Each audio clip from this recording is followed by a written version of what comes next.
people are sort of geared towards reacting only to what's really in front of them and super Yeah. visible and pressing. Yeah. But बड़े मसले जो हैं, they'll fade out. Yeah, I think. I mean, I think. एक तो the tyranny of the news cycle, I think, dominates pretty much every society now. And Pakistan, I don't even think it's the tyranny of the news cycle anymore. I think it's the tyranny of the timeline or whatever is on sort of Social your media. feed, social media feed. So I think it's. I think that really sort of it sort of. I mean, it limits the amount of attention that people will give to certain types of issues. Right. But I think a lot of the slow-moving things. So climate change is a catastrophe that we're sort of hurtling towards and have been for the better part of about 70, 80 years, maybe slightly more than that. Yeah. But then there are a lot of other things that are, I would say, like value neutral, right? Those things that are sort of slow-moving in nature. So like urbanization, that I mean, I think we'll plausibly talk about in a bit. But things that are changing, we're not really sure what the consequences of that change is going to be. But it is happening, right? And it's not something that people will discuss because it's not politics. It's not immediately affecting their day-to-day lives. But over maybe 10, 20, 30, 40 years, it'll have profound impacts on the way that the country functions. So I think we're all sort of pehle news cycle tha, now it's basically the timeline or the feed or whatever it is that you're sort of scrolling through. I think that's how our attentions tend to get. Because you've been writing about this for, you said, 10, 15 years. That is also the time within which social media sort of emerged and then became this mind-shaping sort of machine. Have you noticed a change in people's perceptions, attention spans, priorities in that period?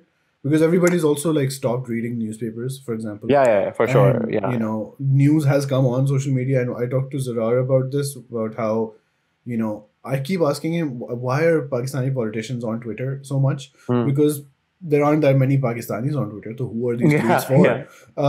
And then it's also where those tweets are for, the impression that they create. But then the impression created on Twitter starts ending up affecting the actual politics itself. Like that cycle goes in reverse. Have you seen that in your...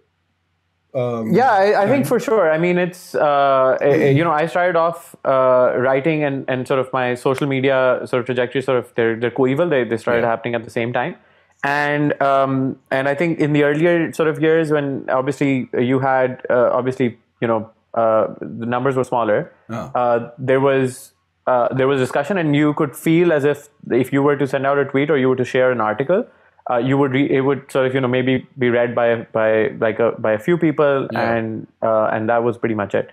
Then came a time when you felt that your reach was growing, and so maybe 2013 to 2015, I felt that was that period when people were actively consuming news through social media.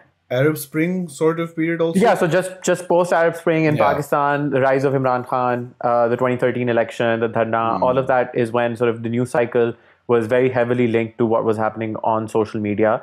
And then I think what we have after that is sort of mass fragmentation. So I basically just social media being in and of itself the basic source of news, the basic source of discourse. Everything else is then secondary. So no one's interested. And I know this like completely. I think no one is interested in reading 800 words or 900 words on any topic unless they're occupationally invested in it in some form or the other.